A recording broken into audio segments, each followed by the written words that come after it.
All right, today's guest, we got Kevin Lewis. He trains out at Anchorage Grappling Academy. Just put on the Shiniest Turd tournament, a white and blue belt tournament they had in-house there. So 1-0 as an amateur boxer.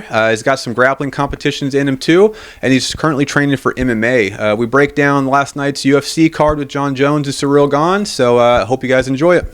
Thanks.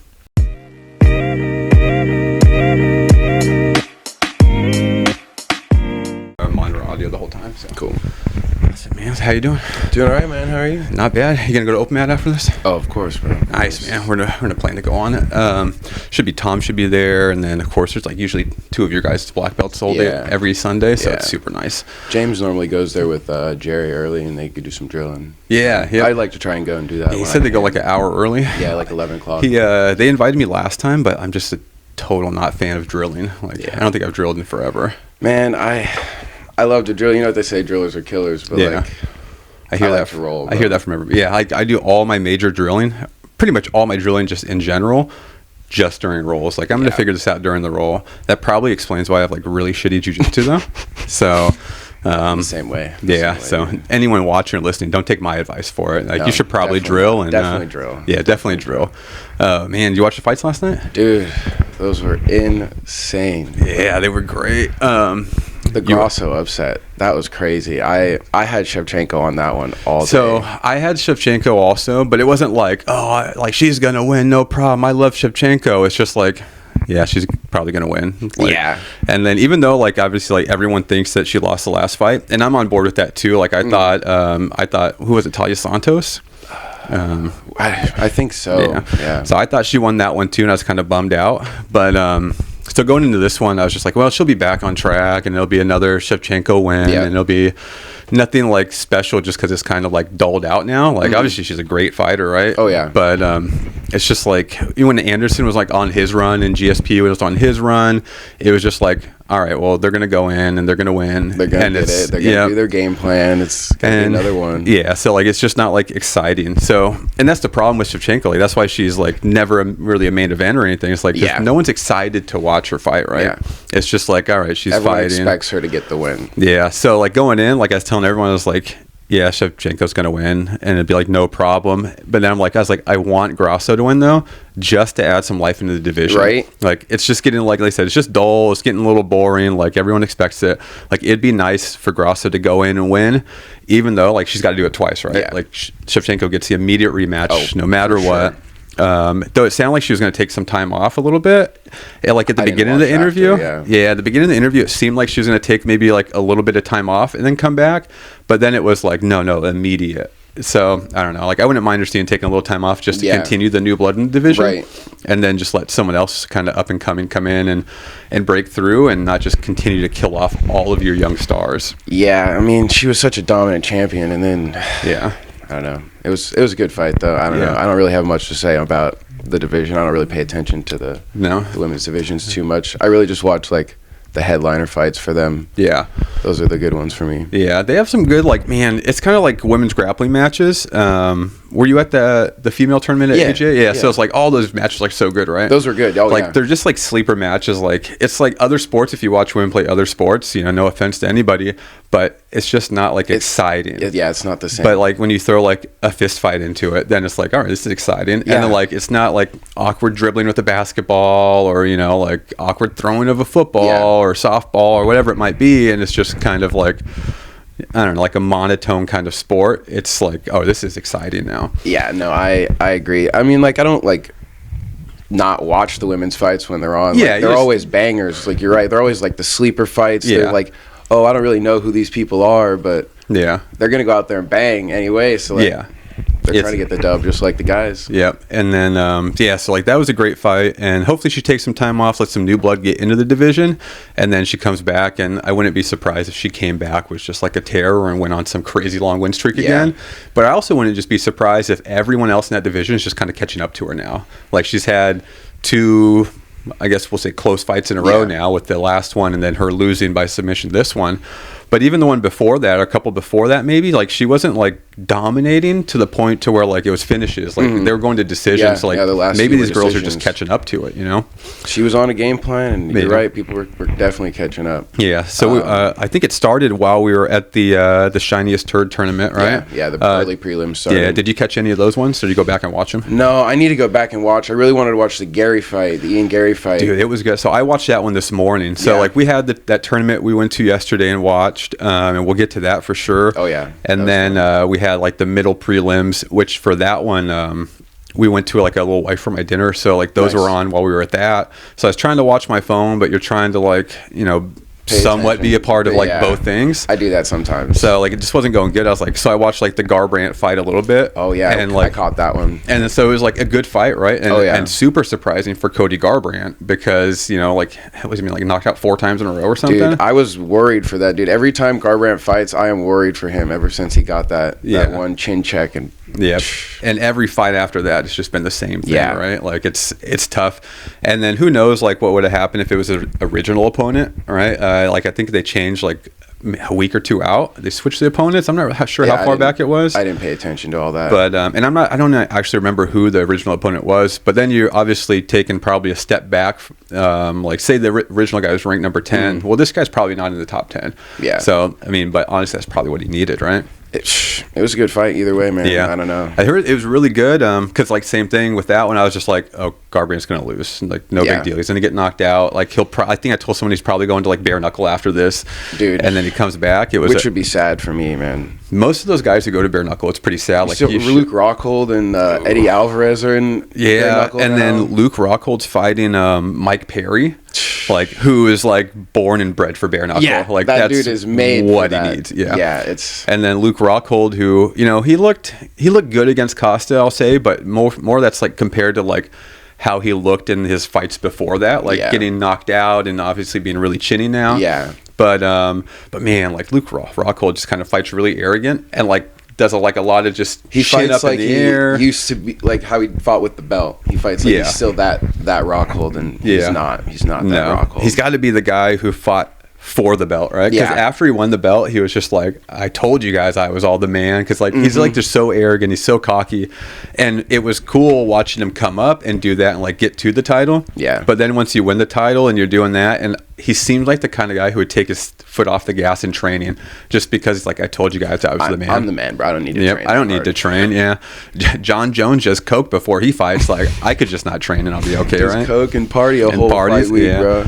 But so to go against Mike Perry, which is kind of weird because Mike Perry fights at 170 and Luke Rockhold's fought up to 205 and it was a champ at 185. Yeah. So I don't know if like Luke Rockhold got that call and he was just like, oh, I could take a 170. I can make that weight. Yeah. I bet it's at 185 too. Probably. So I bet he's just like, I'm going to be so much bigger than Mike Perry.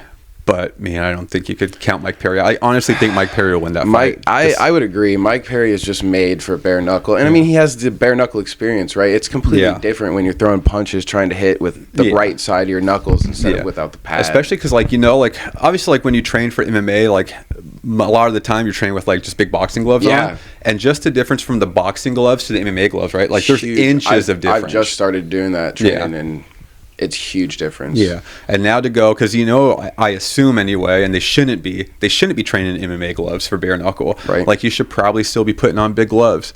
So now to take away another inch of space, like it's just going to make even that much more world of difference for them. I don't know. I feel like I'd want to train bare knuckle if I'm going to fight bare knuckle, but dude, you mess up your hands really easy. Your hands, like your face, like all that scar tissue you're just going to get just from training. Like that tiny bit of padding. It's not like UFC or MMA gloves or like some like world savers. Like it's just to protect your hands a little bit. Yeah. And even then, like there's broken hands all the time and dude. still cuts and all that. Nick is just getting over a broken hand from his last fight. Yeah, which it seemed like he was kind of in and out of that cast pretty quick, right? Yeah, it only seemed like 3-4 weeks. Yeah, so which is like crazy. Yeah. I've always been in a cast for like 6 weeks. Yeah. Have you had like broken hands before? I broke both my pinkies. And you were in a cast for that? And in cast for both. And then I broke a forearm here and cracked it. How'd you break the forearm? All 2 were baseball. 1 was boxing at one of my friend's birthday parties a long time ago. All right. And then in cast for all 3 of those, you said? Nice. Yeah, it was pretty lame. The doctors kept telling me, like, I was like, no, I don't need a cast. I'll be all right. And they're like, no, you're going to go keep playing baseball. And you have to have a cast on. Yeah. Who'd you play baseball for? So I played baseball for City View Little League for so long, and then for East High School is who I played. Okay, so I played basically 2 years of 2 years of minors, 2 years of majors, juniors, and seniors. 2 years for each of those for polar. Nice, yeah. And then so obviously, like, you know, especially like at least when I played, which was, man, over 20 years ago now. Dude, yeah. It was like City View and like Polar were like just rivals. Yeah, when I was playing too, we were always rivals. Yeah, so, and there's always fun.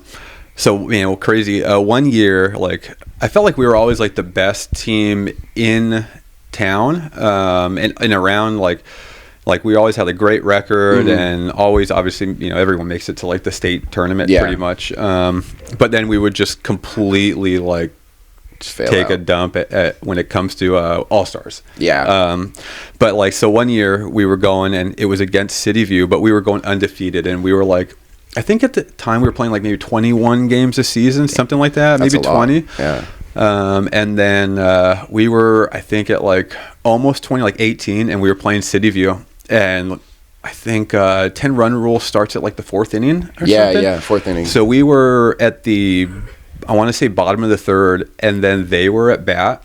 So like it was over, and they were 10 running us.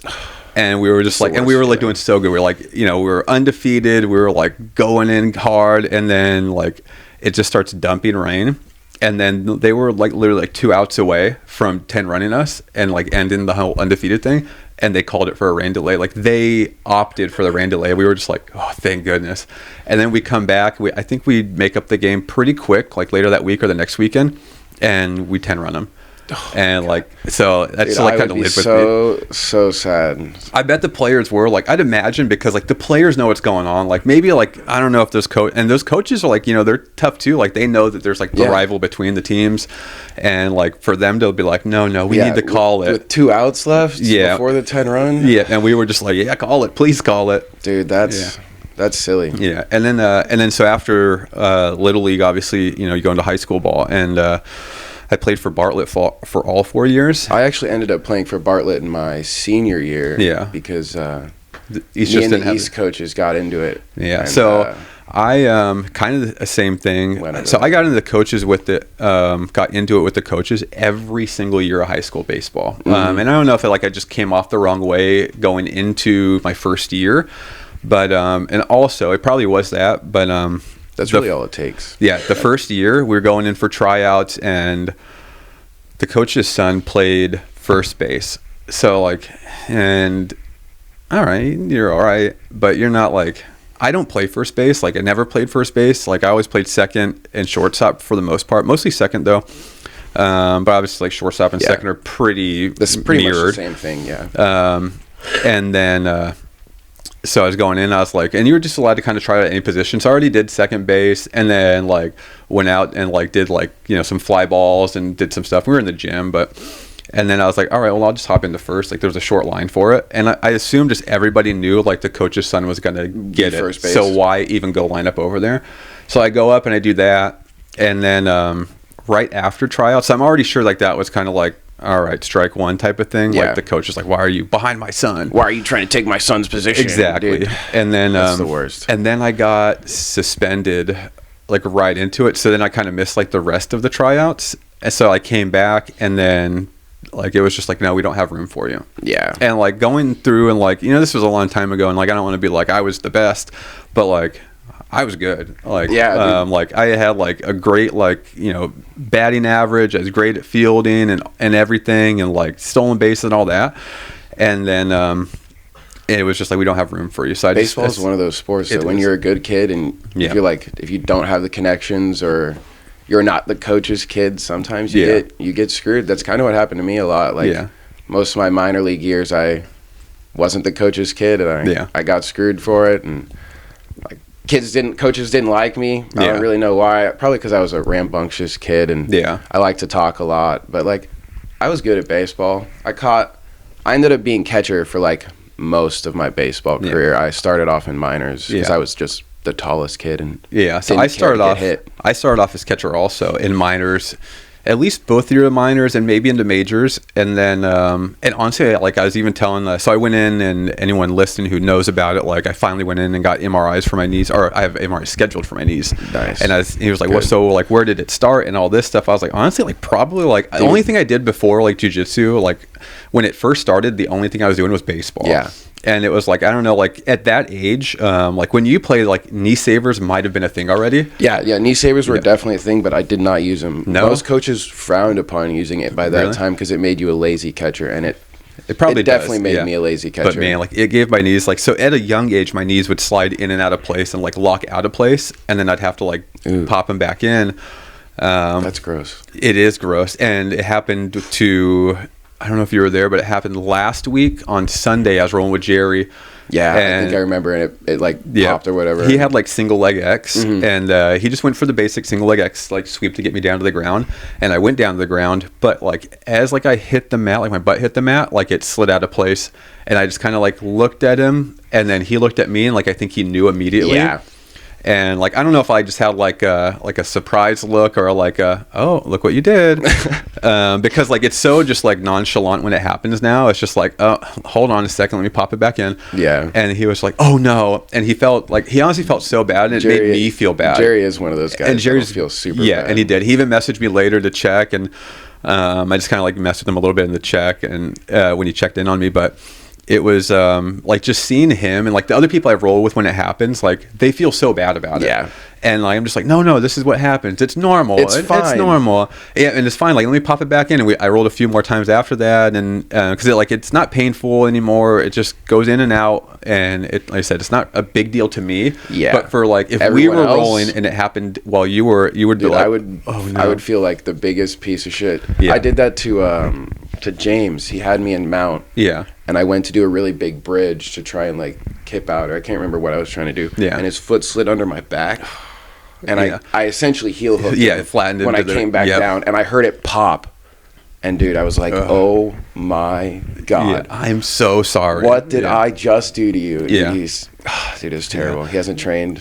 I mean, he's been drilling. Yeah. Is that why he's on the knee brace now? Yeah. He's been sitting off to the side? Yeah. James is one of those guys that he'll come through even in an injury just to drill. Yeah. Yeah, and that's what he's been doing, like still going in. And it seemed like he was going to roll last week, but then like he even like made, a comment like, I know I shouldn't though. Yeah. And then like for me, like I know I shouldn't, but I'm going to. Like I know the consequences. I know it's going to happen. Like I'm already past the point of like no return. I feel like I was like, we're just going to let it go. And but no one should do that. No, like you should take the time off and care about your body.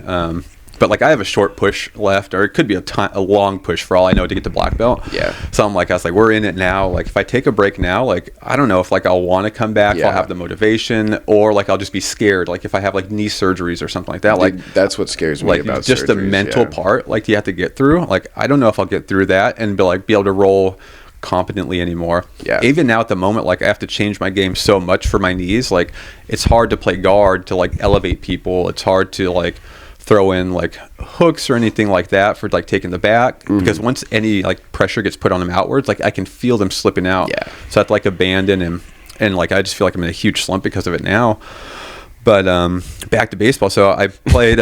So knee savers weren't a thing when I started. Yeah. And obviously, like squatting down, like it just puts so much like hinge and pressure on your knees. Up and down. And even just sitting in that squatted position, like if you just let it squat all the way, it just puts so much torque on. Like if you don't want to use any like leg muscles, if you're doing it the right way, you should be using your leg muscles. Exactly. But even then, that's still hard on your knees. But even without knee savers, I was a lazy catcher. Yeah, me too. So when those knee savers came into play, it was like a world of difference. Like you didn't have to use your leg muscles so much. Like you could just sit on the pad a little bit. Yeah, you definitely can. So I told him, I was like, that was the only thing I was doing. So like, I don't know if that caused it or it just played a role in it. I don't really know. I was like, but that was the only activity I was doing when I started having knee problems. So we went in and they had to do x-rays, and they were like, we want like, it's not going to show anything, but they want to start with x-rays. Which I think is the dumbest thing. Why are you going to do an x-ray if you know it's not? It's tendon. They did that with my elbow. Yeah. Like, no, my elbow's fine. Like it's not a bone. It's tendon. Yeah, it's like some soft tissue damage going on. Like the bone's not gonna show anything. It's like I went in and I think I had x-rays on my knees before, and of course, it showed nothing. And they were like, all right, you're too young to have knee problems. You're fine. Go away. Here's this shitty knee sleeve. take this and go away. I went back in a few years later, and they did an ultrasound on him, which again, that's not also Really going to show anything. Yeah. And they're like, yep, everything's fine, go away. So this time I went in and and now I have like a new doctor, and I told him like, all right, I've had knee issues forever. They pop in and out of place, and it's like, it's no big deal, like pain wise, but obviously it's an inconvenience in just life in general. Knees shouldn't just pop in and out of place. Most, like 98% of people, their knees just don't pop in and out of place. Yeah. And then I told him, I was like, on top of that, there was like a big pop on the outside of my left knee. And then they're like, all right, well, I think we should get you some MRIs set up. I was like, thank you. That's why I'm here. Like, that's the goal, is like, that's what I need. So, we got that done. But going into high school baseball again, so I got kicked off the team all 4 years. So the first year, there was no room for you.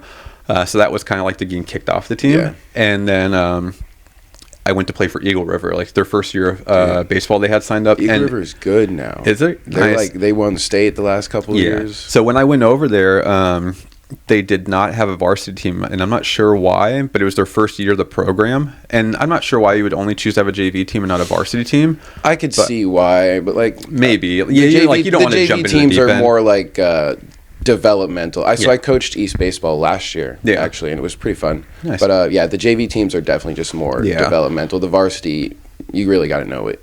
You guys got to know what they're doing, or else you're just going to get. So me and maybe 2 other kids from Bartlett, and I'm not sure what their deal was, like why they didn't get the team on Bartlett, but we went over and played Eagle River, and they were like happy to have us and do all this, and like basically went over there to become the stars of their team, and it was like our names, like Bartlett kids' names in the paper, in all the Eagle River papers, like for sports. That's hilarious. And it was just it was like one of the best seasons I've ever had. It was so fun. Like obviously, like you're playing against a JV team. Yeah. It was just like, I can have so much fun here and not care, and just like, ooh, we can make diving catches. And that's where your game really develops. Honestly though, like when you're like the star player of the team, you don't have to like worry so much on like, oh, I have to do good. I have to be the best. You feel like you're the best already, so you're just gonna go play like you're the best. It was just like, I could do like shit if I wanted. You guys are still gonna love me, type of thing. Exactly. Yeah, right. And all of your parents are still gonna love me more than you, and your papers are gonna like put me in your little Eagle River newspaper. Exactly.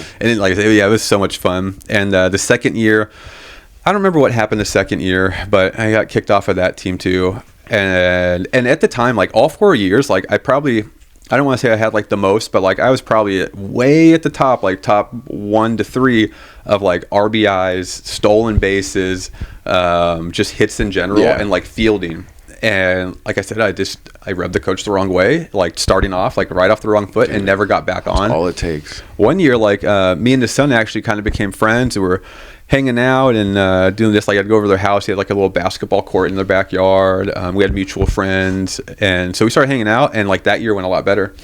But that year we had a car wash down at Post on Muldoon. Yep. And in high school, like I was a real like the Bartlett kids still do that, by the way. I bet they do, but not like we did. Because I would I showed up in like cut off jean shorts, like Daisy Dukes, and a thong on poking out of the top.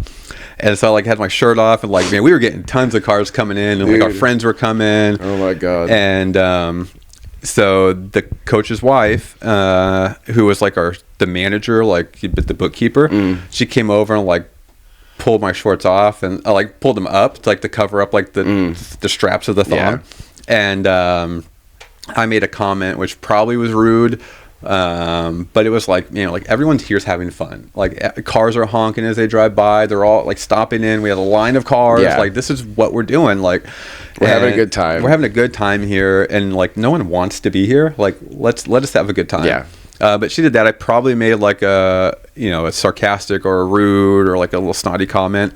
But you're like a young kid and what all are you this. Gonna do, man? Yeah. You're having fun. So the next game we show up to, they're all kind of getting on the field warming up, and I get there, I get in the dugout, and he stops me in the dugout, and he was like, "Hey, we're making some changes. You need to leave."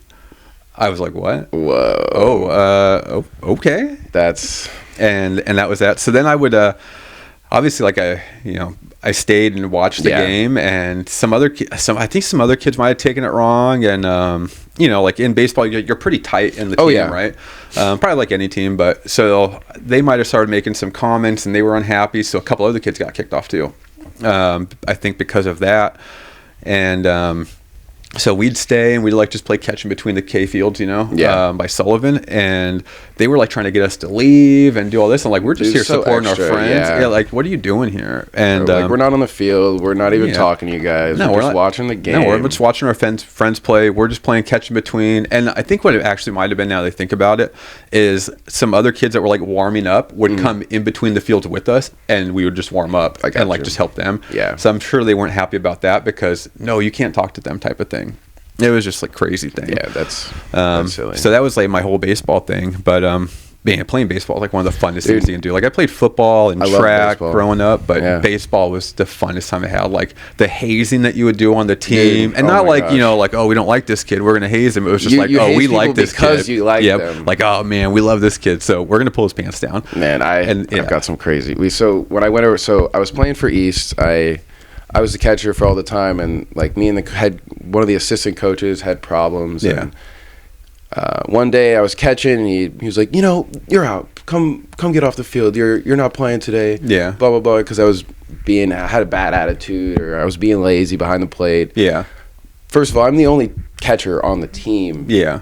No one else on the team really played catcher. Yeah. So when they pulled me, the catching kind of just, and that's what it is, like dropped, and the game went down. Like coaches, at least not good coaches, they feel like the catcher is just a replacement position. Like, we're going to take this kid and we're just going to put him in for catcher. It's really not. No, because, and the way we were doing it, I was calling pitches. Yeah. So like, I knew most of these kids, what they could hit, what they couldn't hit, because I've been calling pitches for these kids like 3 years now. Yeah.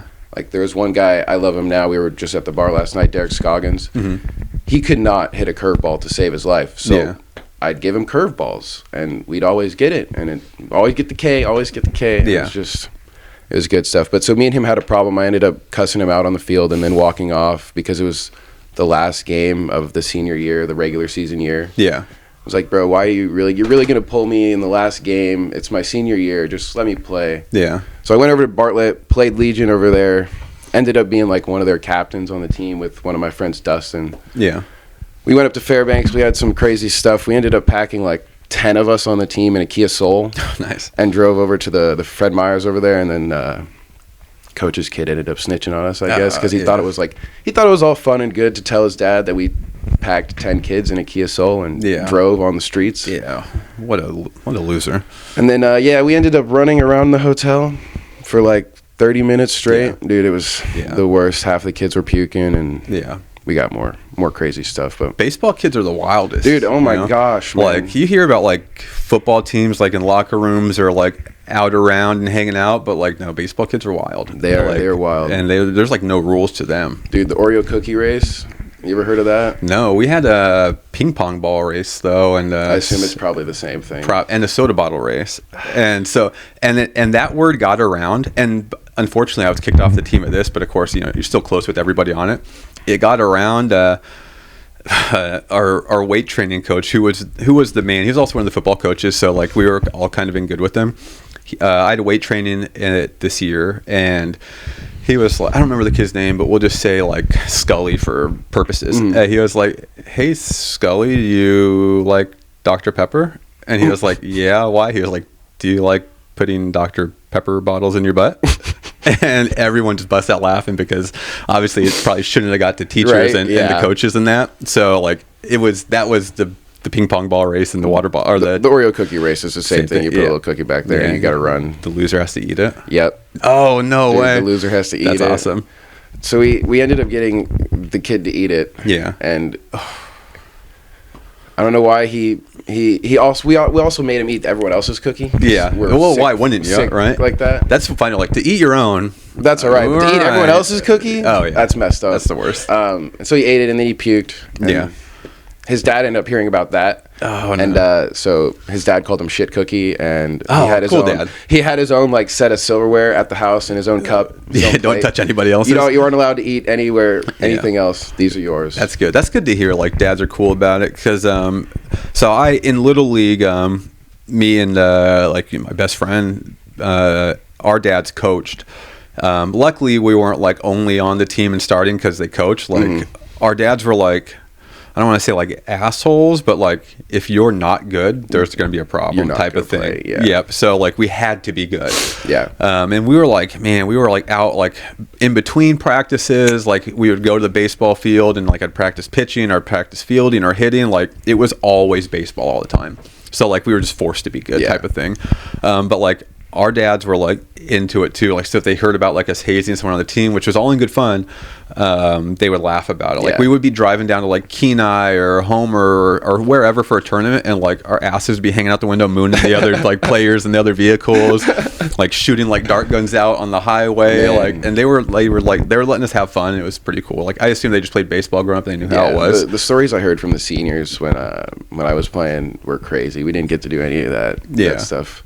When I started, they really started to crack down on hazing. They would. And that's why I figured the kid's dad would be like upset about it, because like especially like nowadays, like it's just getting like less and less appropriate. It is. It's like the words you can say, the actions you can do, like they're all frowned upon. Playing gay chicken would not fly. No, nothing would now. And like, man, and if like a parent today called his son shit cookie, he's probably a bad parent, right? And everyone on the team's bad because they made him do that. But like, let alone the kid was like, yeah, I'll play, and like knowing the consequence. But like, it's just not okay now, and that's like such a bummer for me, because like times are so different from kids now, and like what I thought was cool as a kid's probably not cool today. Not. Whether it's like the other parents think it or like the kids think it, it's just such a different time.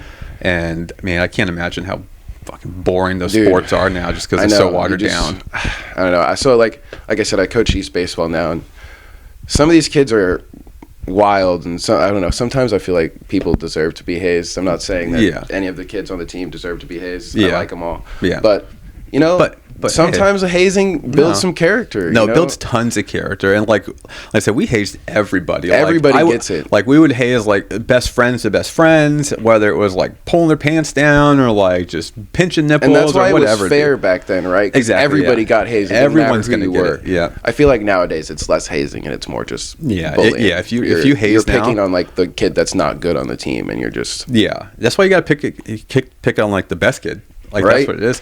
And then one year I got in trouble for hazing a kid in weight training too, and won't get in too far, but like I got kicked out of school for like hazing. It was all in good fun.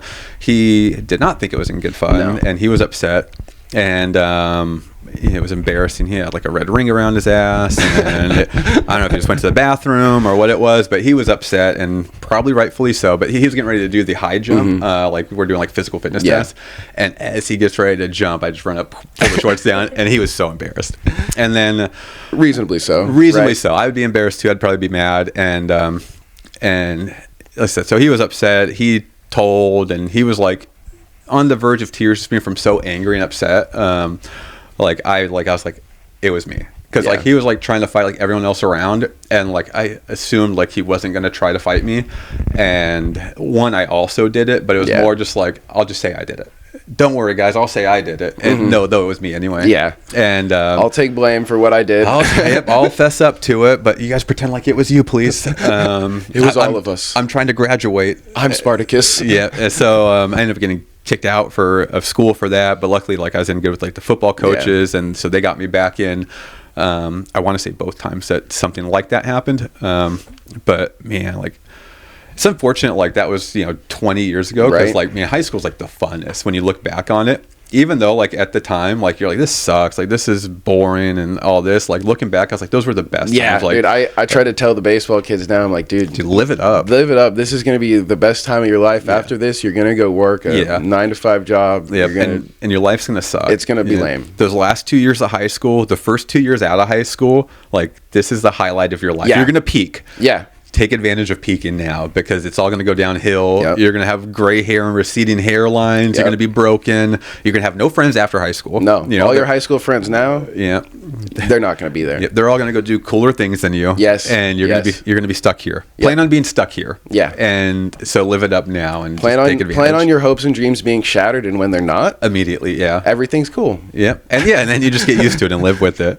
And then when you're like, for me in my case, it's like, and then when you're out of it for 15 years, then you can get a hobby. Yeah. And then you can go into like do something cool. Dude, I don't know. I'm kind of glad that I got into jiu-jitsu because, So how'd you get into jiu-jitsu? Like how long ago were you in high school? Like when did you graduate? So I graduated in 2017. I'd been out for like maybe 3 years when I started jiu-jitsu. Okay. But I had just been working. I was working at Orso, and I was one of the prep cooks there. And I started getting into a lot of bad habits. I started smoking cigarettes. I was drinking a lot. You know, you're in a restaurant. You're just being a typical prep cook, That's right? what you do, right? When you're a prep cook, you smoke cigarettes. That's how you get out of the kitchen. Yeah. And then I started like going on the line, and I was at the kitchen at the restaurant all day. So I'd come home. Me and my wife would watch The Ultimate Fighter. Yeah. Started watching that, and then can't remember what it was, how my mom ended up seeing, but she was like, "Man, you got a little beer belly going on down there," and I was like, man. Not this soon out of high school. Right, Why? dude, I'm only 3 years out of high school. Yeah. I'm only 21, dude. I can't have a beer belly. Yeah, but that's those first 2 years out of high school. Like, that's all you do. I was peaking, and all I did was go work in a restaurant and get yellow light all day and talk politics. That's what it is, and that's why after that, and you notice, like, the beer belly starts, and you notice, like, you're just getting lazy and out of shape. Because, like, high school, you're probably never in your life going to be as good a shape as you were in high school. Dude, like in high school, 185. In high school I weighed 200, and like I was in just great shape. I played plenty of sports. I weight trained every single day. Dude, and then once I got to high school, like it was just like creatine, protein shakes, calorie shakes. And like all I wanted to do is bench 300 and squat a ton and just be in great physical shape and look good. All I wanted to do is be a pro baseball player. So anything I could do to get there, I was going to do it. Yep. And then once those dreams are gone and you don't have access to the weight room every day, and then you don't have like a group of friends to like sit there and work out with you, and like you're kind of like taking everything on your own, like everything's out the window. Like I don't have time for that. But what I could do is go drink with my friends, right? And I could go out and party at a house party and do this, and I could get a beer belly. And then it's like, then you notice that, and you're like, lucky you did it at a young age. You're like, I want to better myself now instead of waiting 10 years, and then especially like right out, like 3 years after, like those friends are still partying, right? Yeah, I'm still 23, dude. Half of my friends have kids, or they're out partying, and they're still doing it. They're still doing it, and it's like, dude, do something. Do something. Like even with kids, like, and I understand, like once I had my first kid, it was all like, oh, I can't do MMA anymore. Like, so from 2007 to 9, like I was training, I was doing for MMA, and I had 3 fights in the AFC. But then once my son was born, then it was like, all right, well, there's no time for this anymore. It's all about that. So I took a ton of time off. Dude, like I want to say like 9 years off before my wife keeps pushing me to. She wants to have kids soon, and I'm like, does it? That scares me. Oh man, I want to try and at least try and do this MMA thing for like a year or two before we do that. You should, and man, so the best thing about, I want to like be one of those people to say like, I wish I would have waited. Yeah. But then, of course, like you're not going to have the kids you have now. Yeah. You're not going to like experience those things. And by the time like my kids will be 18 in say 4 years, like I'm only going to be, I'll still be under 40. Yeah, right. Which is the good thing, right? Yeah. So I still have like, I can get back to the first half of my life type of thing, right? I still have 2 daughters who have 10 years. But by that time, they're going to be like, teenagers, and they can start kind of having that reign of freedom that like my sons have now. But I wish I would have waited just so I could like be more mature and handle things differently and just be more responsible. Because at 23, like you have stuff together, it seems like. But even then, like at 23, you have so much more growing to do. Yeah. And it's just tough. Yeah. Realizing that everyone is just a grown child is like a really big thing in my mind that I sometimes still haven't wrapped my head around. I think I'm still trying to wrap my head around it now that I'm not just a grown child. And like when I was like 13 and 14, like I was like the coolest kid in the world in my head, and my parents were lame, and you don't want to do anything with your parents.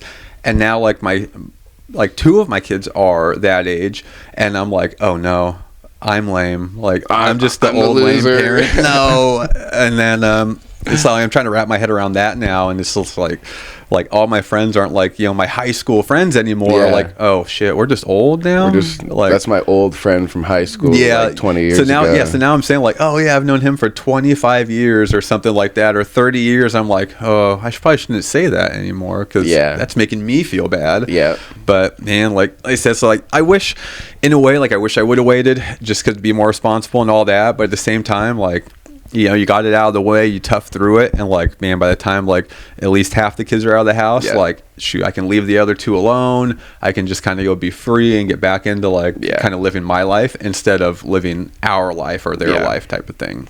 But I said, but you know, nothing wrong with starting early too. So I get it from both ways. Like, I would want to wait if I were you too. I want to wait. So my thing is like, we need to be more financially stable, and it's not like we're financially unstable. Yeah, we have a house. We have 6 animals. We keep the lights on. So it's good stuff. We both have a pretty good income. My wife is my sugar mama. I will not lie. She is my rock. Yeah, have as many kids as you want then. Right? Yeah. She's got to stay working though. Like I could be the stay-at-home dad. That's the I'll dream, just stay-at-home dad and train all day. Yeah. Bring the kids. Take the kids with you. Yeah, that'd be good.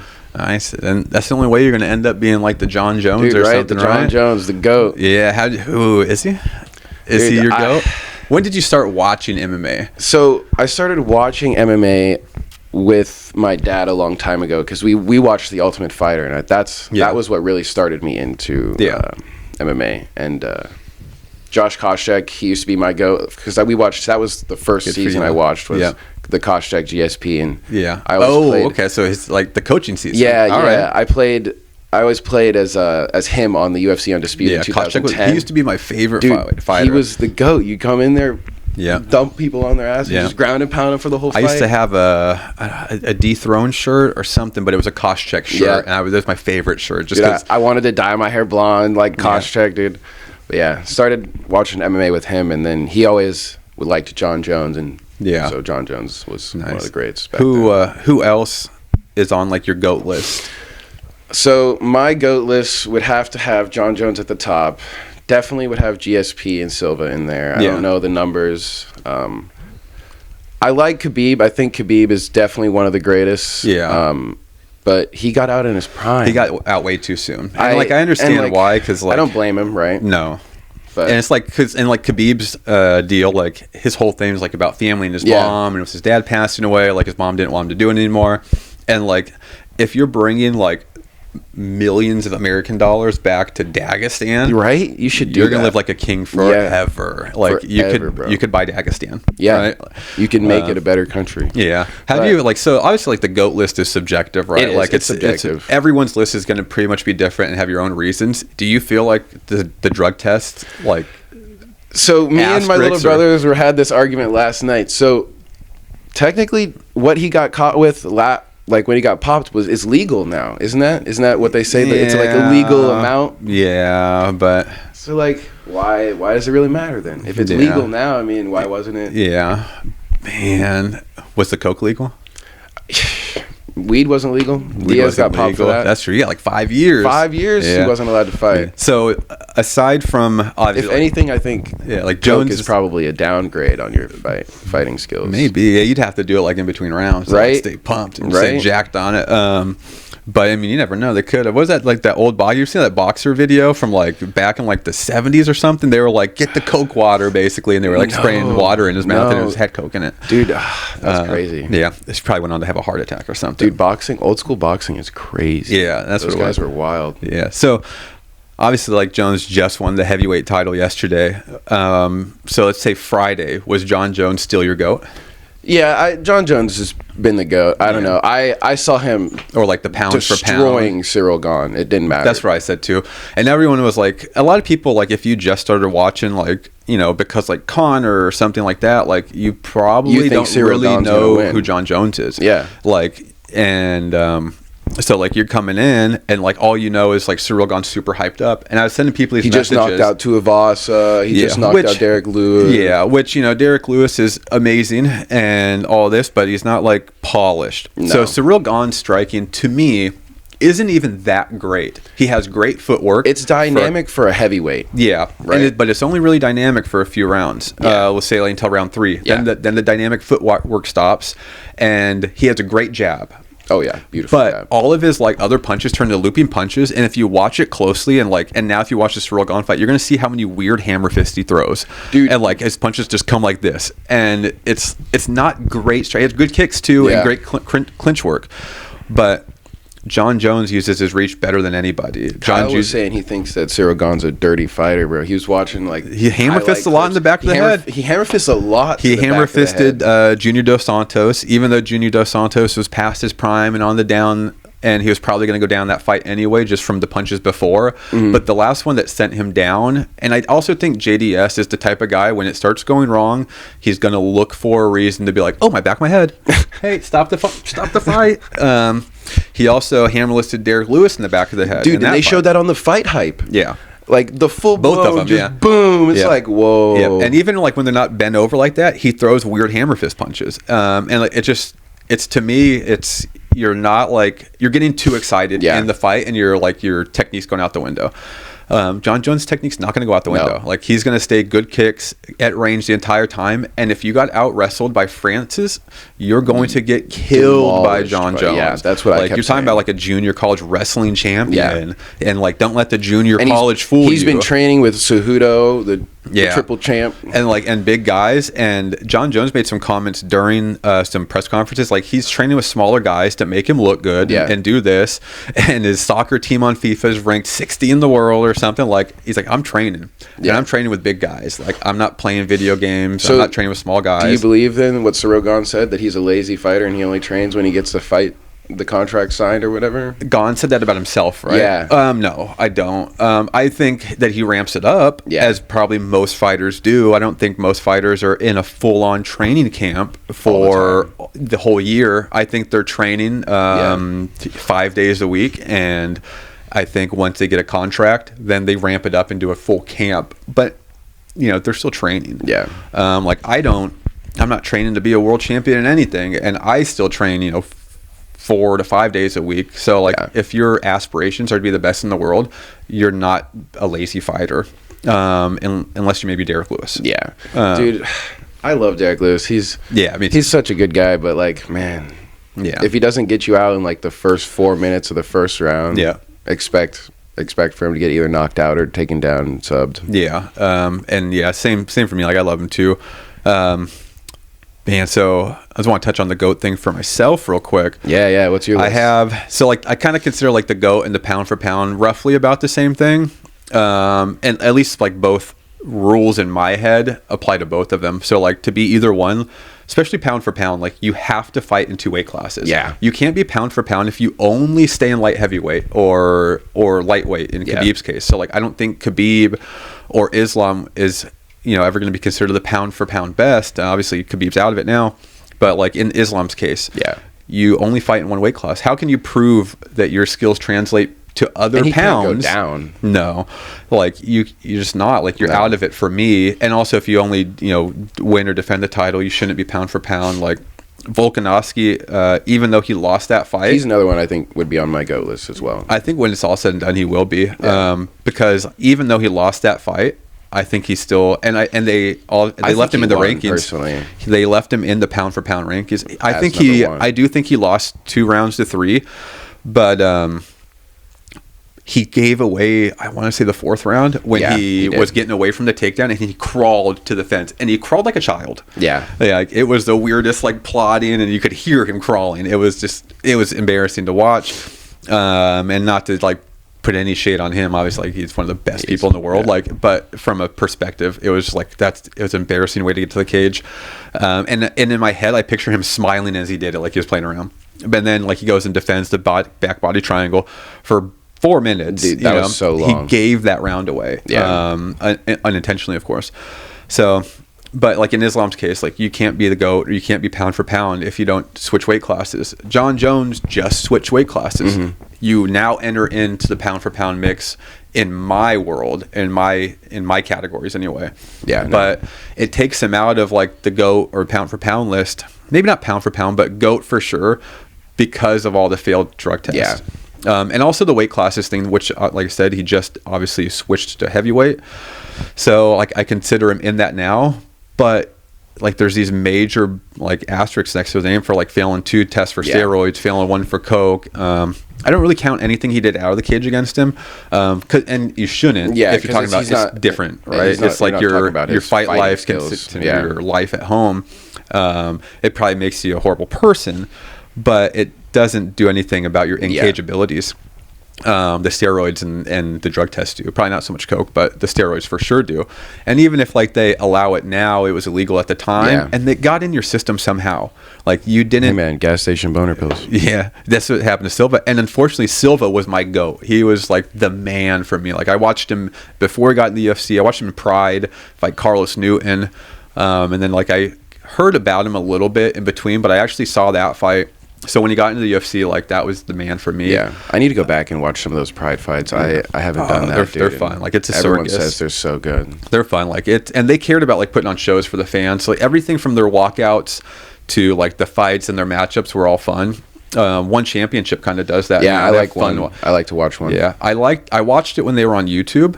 But now they switched to Amazon. Like, you have to have an Amazon subscription to watch them now. It's kind of a bummer for me. I kind of bought an Amazon subscription to watch it. Did you? Yeah. I actually just got a Fight Pass subscription because it came out. They had like a 50% off thing, so it's like $3 a month right now for a whole year. But they have great grappling matches on it, and some other smaller shows. If AFC goes back on it, you'll be able to watch stuff on that. Yeah. But Silva was the GOAT for me until, like, obviously he went on the downhill and lost like 7 fights in a row, and then he got popped for steroids after the broken leg. So, like, even though, like, I'm like the diehard Anderson fan because I remember him in the prime, it takes him off the list for me. John Jones gets taken off the list for me, and it doesn't mean like my GOAT now is by default because I love him. Like, he's the man. Like, DC is my GOAT. Dude, DC is one of them. He did it clean. Like, you know, aside from being like a world-class wrestler, came in and won like a heavyweight Grand Prix in Strikeforce, won the light heavyweight title, won the heavyweight title. And whether he only won the light heavyweight title because John Jones got in trouble, like, well, he beat the best person who was there to fight.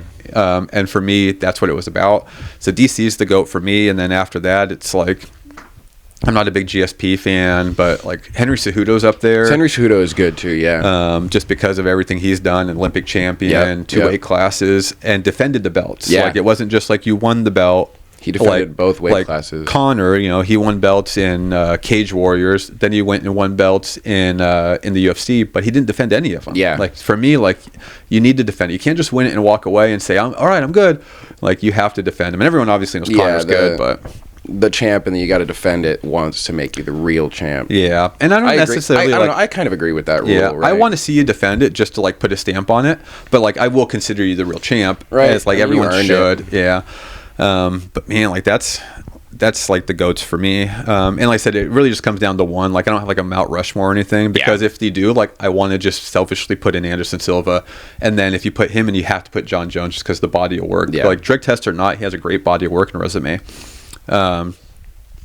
Shiniest Turd tournament, dude. So did you guys have another one before, or did you make the belt specifically for this? I had been watching a bunch of YouTube videos. I'm like addicted to YouTube. Yeah. And I watched like all the jiu-jitsu stuff, and there was one of these gyms that they just did like random in-house tournaments. Yeah. For like $40. The dude was like, $40 for like this tournament. I'm gonna start right now. He didn't like pre-rep it or anything. Yeah. But so I wanted to do one of those for AGA because I felt like it'd be fun for the white belts, the blue belts, just have a little in-house tournament. Yeah, maybe get a little competition under their belt. Yeah.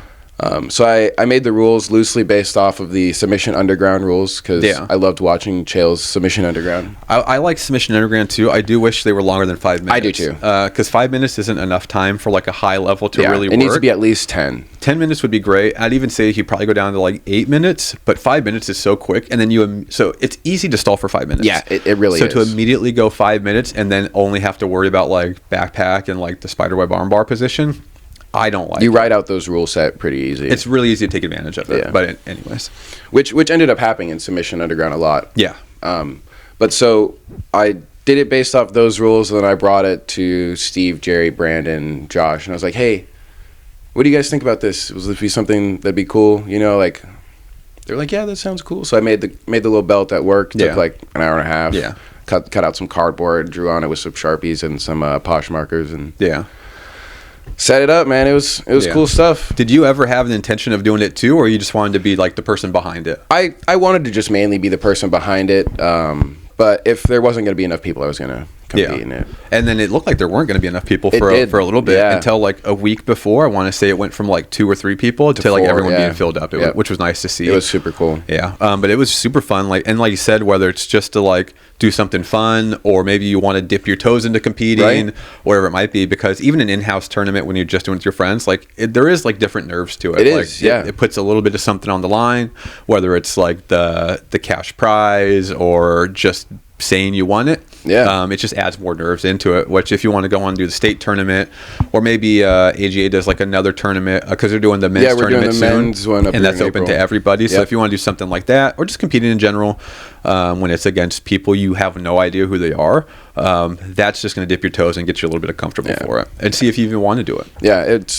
And it was funny enough because most of the guys there were MMA guys that were on the MMA team. And then so Hunter ended up winning it. When I saw his name on it, like I've rolled with Hunter before. I've rolled with probably over half of them. Probably like 6 or 7 of them. There's 2 that I haven't rolled with actually.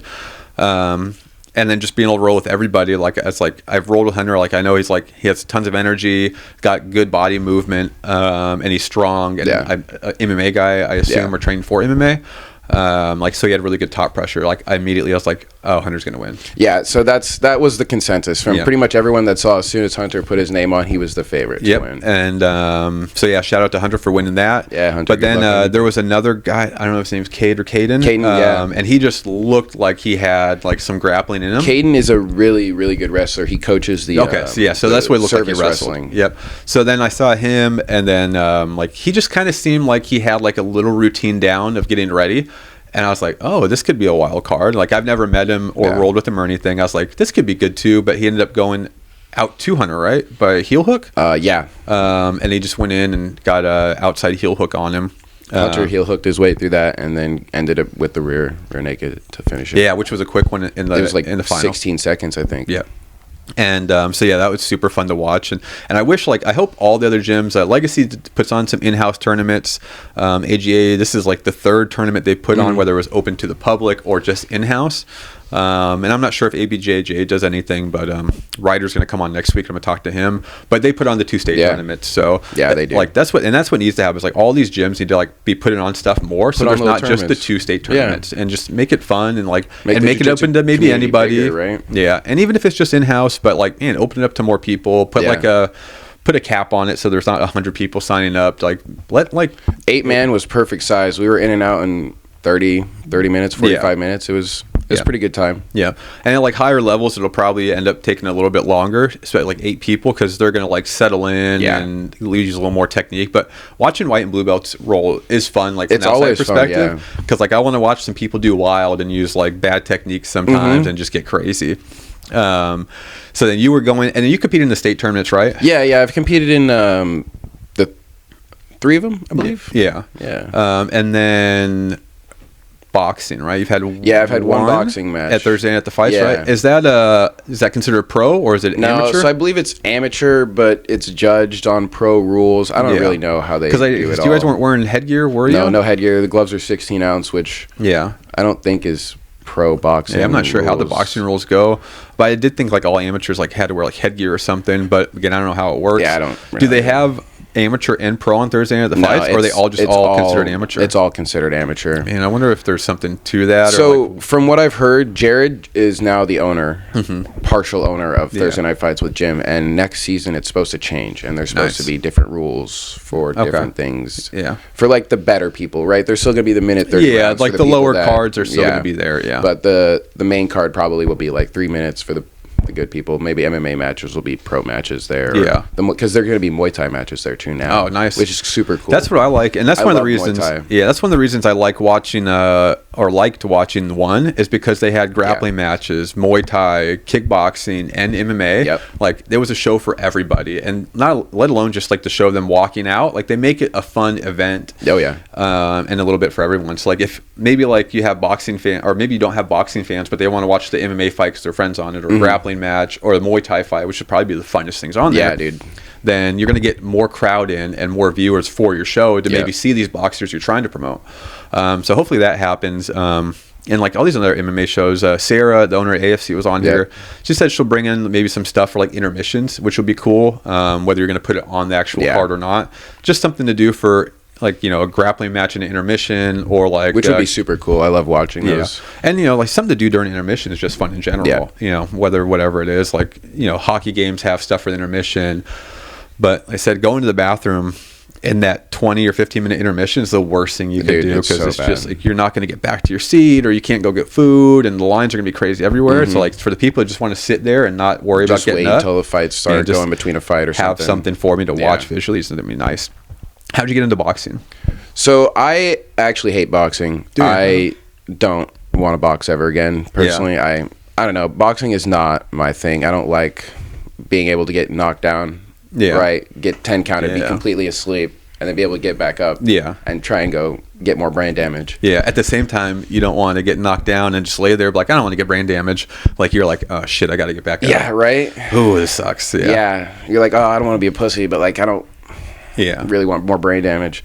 But it was a stepping stone for MMA. Okay. Josh wanted me to trust my hands more, because he was seeing that I wasn't very confident in my hands. I mean, it makes total sense. So especially to do boxing and have some grappling matches in, and then be able to put it all together in MMA, like which that should be the trying to do here soon. Hopefully I end up on the next upcoming Ace card. Nice. And then is that like the St. Patrick's one, or are you talking about the one after that? The March one. Man, that's soon. Man, I wonder, it's probably pretty common to just have a lot of like shorter notice matches. That is kind of especially up here. But I mean, as long as everyone's aware of it, though, then that'd be fun. I mean, and what weight? I'm in the gym every day, so I'm not too what weight class do you think it would be at? So it'll probably be 145, which is scary for me a little bit, because I've only cut to like 155 so far. And how much do you weigh, like walking around? Like right now, I walk around probably like 165, 163. Would you? Oh man, so 20 pounds a lot, and I fought at 145, and I probably went down from 170, but I did it horribly. Like I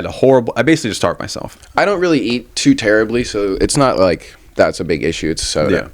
I'm just gonna stop the devil. Stop eating candy and stop drinking soda, and I think I'll be all right. I bet it would. So would you like plan just be like diet down within like 10 pounds or something, and then just sweat the rest out? Because dude, when I was cutting, I didn't even do crazy sweat or anything. I just didn't eat and drink for the 24 hours before, and I cut like 8-10 pounds. Okay. So that diet and soda does a lot for you. Dude, it is, dude. It really is what keeps me at like 160 something. I don't really eat a whole lot other than that. Lunch is probably my biggest meal at work, and it's normally fast food or some shit. And then so like everything you're doing is just get ready for MMA. And then hopefully soon, have you ever thought about trying to sign up for like that Solid as a Rock out in Fairbanks? So I was gonna try and get on the next one coming up, but I am gonna be going to the Grapplers Retreat on that same month. Nice. Where's that at? It's in Northern California. Okay.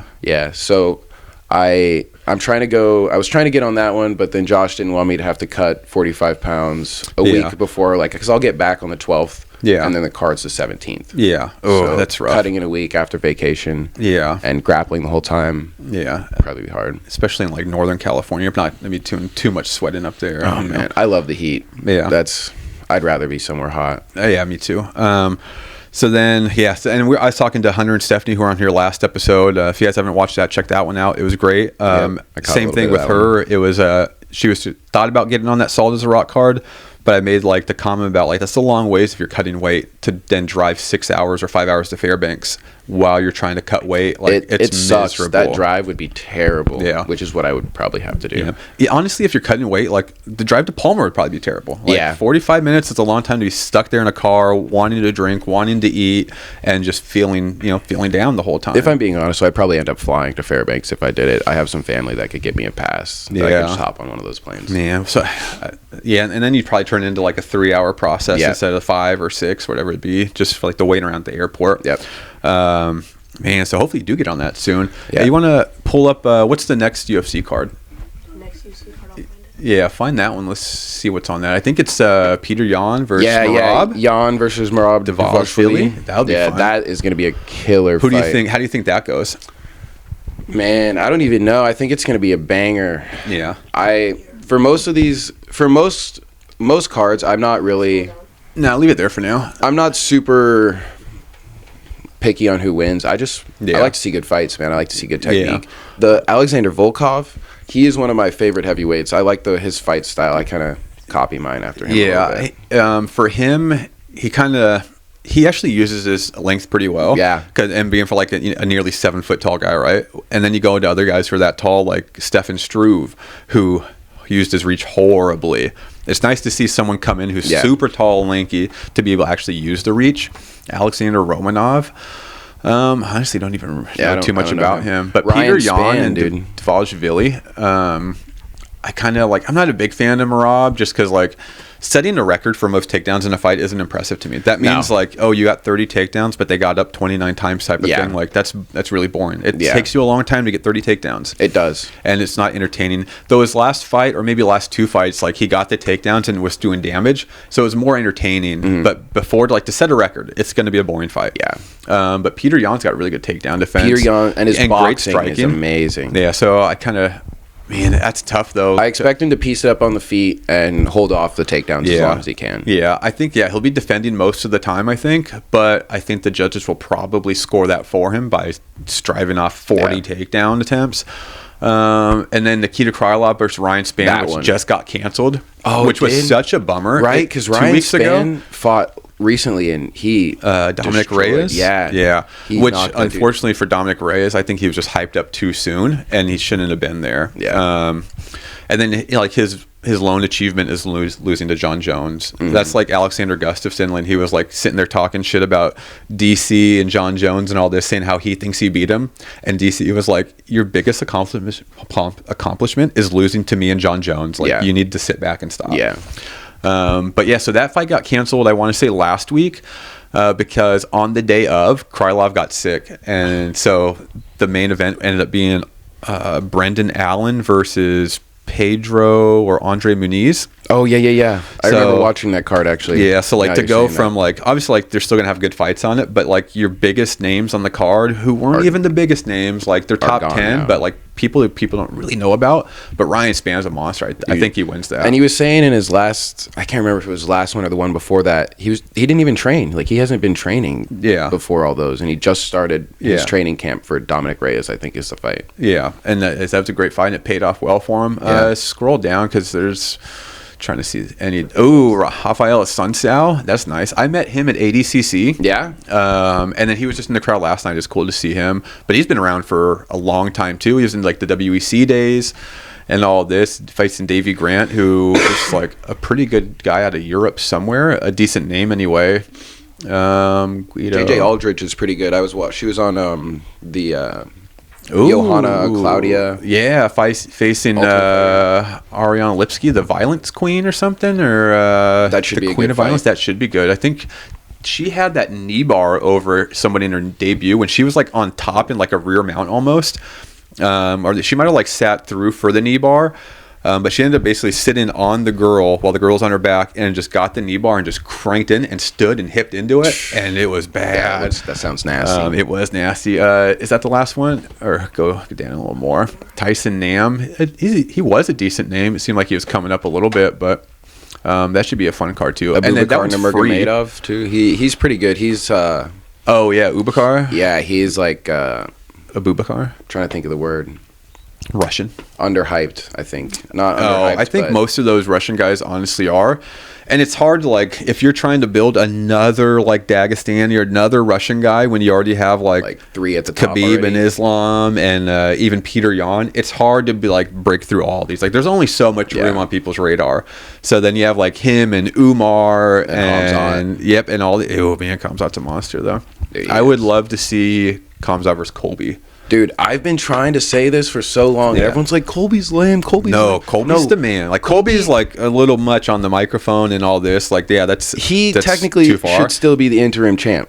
Yeah, Colby's the man. He didn't lose the belt. You gotta like, it's like the John Jones at home life, personal life, compared with like the in cage. Like, you can't argue that Colby's not a monster in the cage. He's just a dickhead outside of it. And obviously to promote himself, like he went the Chael Sonnen route.